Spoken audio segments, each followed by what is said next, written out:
આમોદ તાલુકાના ભીમપુરા વિસ્તારમાં ફરી એકવાર નર્મદા નિગમની બેદરકારી અને ભ્રષ્ટાચારની પોલ ખુલી પડી છે।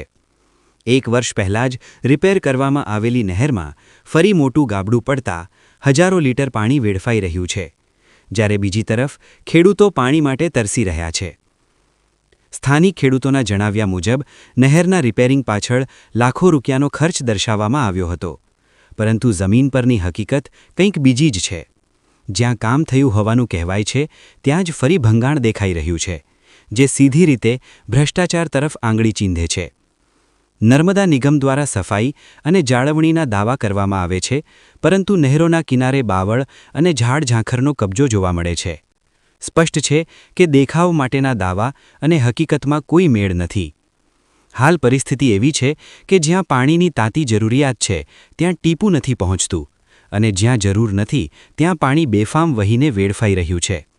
તંત્રની આ નાસમજ અને બેદરકારીનો સીધો ભોગ ખેડૂતો બની રહ્યા છે। અનેક ગામોના ખેડૂતોએ સિંચાઈ માટે આશા રાખી હતી, પરંતુ ખોટી યોજના અને ઢીલાશભર્યા વલણના કારણે તેઓ હેરાનગતિ ભોગવી રહ્યા છે। આ મામલે આમોદ કોંગ્રેસ પ્રમુખે કડક શબ્દોમાં આક્ષેપ કરતા જણાવ્યું છે કે જો વહેલી તકે નહેરની યોગ્ય મરામત અને પાણી વિતરણની સુચારુ વ્યવસ્થા નહીં થાય તો ખેડૂતોને સાથે રાખી નર્મદા નિગમની ઓફિસને તાળાબંધી કરવામાં આવશે। ખેડૂતોના હકનું પાણી વેડફાય અને જવાબદાર તંત્ર મૌન રહે, આવી પરિસ્થિતિ લાંબા સમય સુધી સહન કરવામાં નહીં આવે।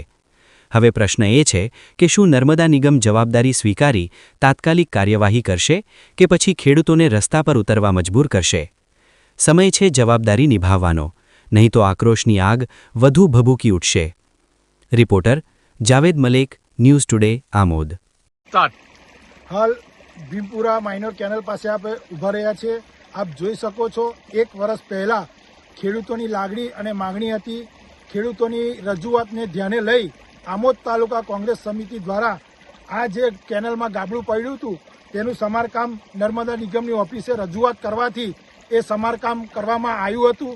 ત્યારબાદ 1 વર્ષ બાદ આ કેનલમાં પાણીનું આવરણ થઈ રહ્યું છે, અને આપ જોઈ શકો છો 1 વર્ષ પછી આ કેનલમાં પાણી આવ્યું તો પણ આ ભ્રષ્ટાચારના પાપે આ 1,000 લાખો ક્યુસેક પાણી વેડફાટ થઈ રહ્યો છે, અને અત્યારે ખેડૂતોનો મહામૂલો પાક ઊભો છે, અને ખેડૂતોને પાણીની સતત જરૂરિયાત હોવાને કારણે ખેડૂતોને નુકસાન જઈ રહ્યું છે।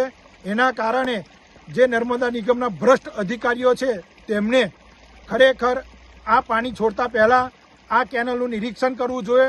સાફ સફાઈ થઈ છે કે નથી થઈ, ગાબડું પડ્યું છે કે નથી થયું, પણ એ ભ્રષ્ટ અધિકારીઓએ કોઈપણ પ્રકારનું ધ્યાન રાખ્યા સિવાય કે નિરીક્ષણ કર્યા સિવાય આ પાણી છોડવામાં આવ્યું છે, અને ખેડૂતોને મહામૂલા પાકને નુકસાન થઈ રહ્યું છે। તો પણ આ અધિકારીઓ પંખા નીચે બેસીને ભ્રષ્ટાચાર જ કરવામાં માંડ્યા છે, અને ખોટા બિલો ઉધારવામાં આવ્યા છે।